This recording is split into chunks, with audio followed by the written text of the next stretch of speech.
ഇബ്നു അഫ്ഫാൻ. അതുകൊണ്ടാണ് ഖബർ കണ്ടിട്ട് ദീർഘനേരം അവിടെ നിന്ന് പൊട്ടി പൊട്ടി കരഞ്ഞത്.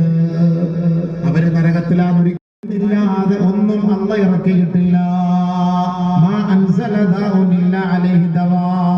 ഒരു രോഗം ഇറക്കിയിട്ടുണ്ടെങ്കിൽ അതിനൊരു പരിഹാരം അല്ലാഹു പറയാതെ ഈ ദുനിയാവിൽ ഒരു വസ്തുവിനെയും അല്ലാഹു പരിചയപ്പെടുത്തിയിട്ടില്ല. അതുകൊണ്ട് ഈ 5 സ്ഥലത്ത് നിങ്ങൾക്ക് രക്ഷ. അബൂബക്കർ നബിയുനാ റസൂലുള്ളാഹി തങ്ങളോട് വന്ന് പറഞ്ഞു കൊടുത്തപ്പോ ബഹുമാനപ്പെട്ട ഹബീബുനാ ശഫീഉനാ റസൂലുള്ളാഹി സ്വല്ലല്ലാഹു അലൈഹി വസല്ലമ തങ്ങൾ മറുപടി പറഞ്ഞു കൊടുത്തു.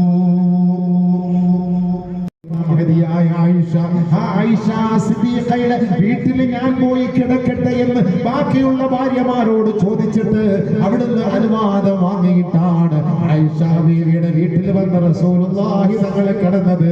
ആ നെഞ്ചിൽ ചേർന്ന് കിടന്നിട്ട് നബിതങ്ങൾ അനുഭവിച്ച മരണവേദന നേരിൽ കണ്ട് ആയിഷ ബീവി പറയുകയാണ്, ഇനി ലോകത്ത് ഒരാളും അല്ലാഹുവിന്റെ റസൂൽ അനുഭവിച്ച വേദന പോലെ അനുഭവിക്കാനില്ല. അത്രത്തോളം എന്നെ ഹബീബ് വേദനിച്ചത് ഞാൻ കണ്ടുവന്നു. മഹദിയായ ആയിഷ സല്ലല്ലാഹു അലാ മുഹമ്മദ് സല്ലല്ലാഹു അലൈഹി വസല്ലം. അല്ലാഹുവേ, ആ ഹബീബിന്റെ ഹദറത്തിലേക്ക് ഞങ്ങളുടെ സ്വലാത്തുകൾ എത്തിച്ചു കൊടുത്ത് ആ ദർജ ഉയർത്തി അവിടുത്തെ ബർക്കത്ത് കൊണ്ട് ഞങ്ങളുടെയും ഖബർ സന്തോഷമാക്കണേ അല്ലാഹ്, ആഖിബത്ത് നന്നാക്കണേ അല്ലാഹ്. നബിതങ്ങളെ കണ്ട് മരിക്കാൻ ഭാഗ്യം തരണേ അല്ലാഹ്, നബിതങ്ങളോടൊപ്പം കൂടിച്ചേരാൻ ഭാഗ്യം നൽകണേ അല്ലാഹ്. അവിടുത്തെ മുബാറക്കായ കൈകൊണ്ട് ഹൗദുൽ കൗസർ വാങ്ങി തരണേ റബ്ബേ. അവിടുത്തെ ശഫാഅത്തിന് ഞങ്ങളെ യോഗ്യരാക്കണേ അല്ലാഹ്.